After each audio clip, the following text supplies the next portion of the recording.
Hello and welcome to yet another one of our revision lessons, and today we're going to be looking at the moles and calculations that involves the mole. First of all, what is a mole? I want to define the word mole to you as the amount of substance that contains the Avogadro's number of particles. The Avogadro's number of particles has been found to be 6.02 times 10 to the power 23 particles. A mole of a substance is the amount of that substance containing 6.02 times 10 to the power 23 particles. I want you to remember that we define matter, this is matter, as anything that has mass and volume, mass plus volume. And when we talk about the properties of matter, we say that matter is made up of particles. Matter is made of particles. And since matter is made up of particles and matter has got mass and volume, that means these particles that makes up matter have got mass and they also have volume. So it also goes without saying that these 6.02 times 10 to the power 23 particles have got mass and volume. In other words, the mole of a substance can be converted into mass because matter has got mass, and the moles may also be converted to volume. So now the question is, what is the relationship between moles and the mass, and what is the relationship between moles and volumes? The 6.02 times 10 to the power 23 particles of matter have got a mass in grams that is equivalent to the relative molecular mass of that substance. Let me repeat that. The 6.02 times 10 to the power 23 particles of matter have got a mass in grams which is equivalent to the relative molecular mass. 1 mole of a substance has a mass in grams that is equivalent to the relative molecular mass of that substance. In other words, 1 mole of carbon dioxide has got a mass in grams that is equivalent to the relative molecular mass of carbon dioxide, which is 44. 1 mole of a substance has a mass that is equivalent to the relative molecular mass of that substance. When we continue to apply this ratio, we arrive at the conclusion that the mole of a substance is equals to the mass in grams of that substance divided by the relative molecular mass, the relative molecular mass. Good.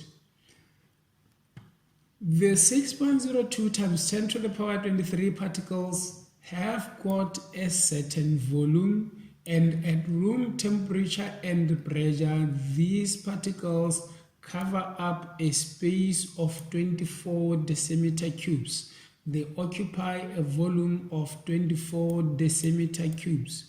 1 mole of a substance, which is 6.02 times 10 to the power 23 particles, will spread to cover a space of 24 decimeter cubes at room temperature and pressure. 24 decimeter cubes in cubic centimeters is equals to 24,000 cubic centimeters. Give yourself a chance to practice converting from cubic centimeters to decimeter cubes and from decimeter cubes to cubic centimeters. If we continue to apply this principle here, then we arrive at a conclusion that the mole of a substance which is in gaseous form is equals to the volume of that gas, volume, divided by the volume occupied by gas at room temperature and pressure, which is 24 decimeter cubes. This 24 decimeter cubes, we call it the molar volume of gas at room temperature and pressure. These two formulae are very, very important in calculations that deal with the mole. You must make an effort to learn them and master them. We sometimes take solutes, solid substances, most especially, and dissolve them in water. Dissolve, add them to water. And when we dissolve a solute in water, we get a solution. This is why here we have that when a solute of a certain mass is dissolved in water, an aqueous solution defined by its concentration will be formed. What this simply means is that the solution that is formed here is defined by its concentration. A very important property of solutions is their concentration.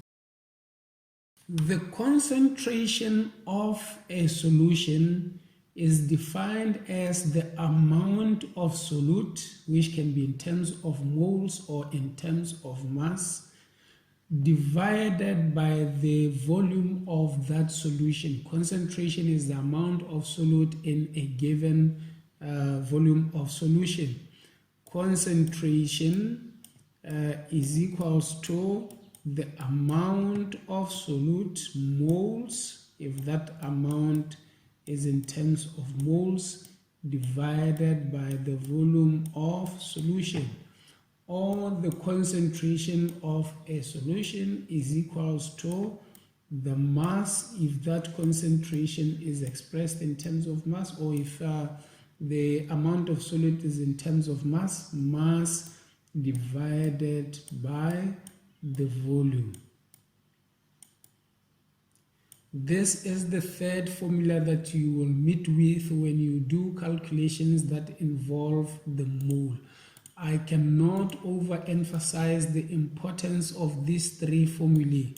Moles equals to mass in grams divided by the relative molecular mass of that substance. Moles equals to the volume of gas divided by the molar volume of gas at room temperature and pressure, which is 24 decimeter cubes, and the moles equals to the concentration of a solution multiplied by the volume of a solution, which is derived from this formula.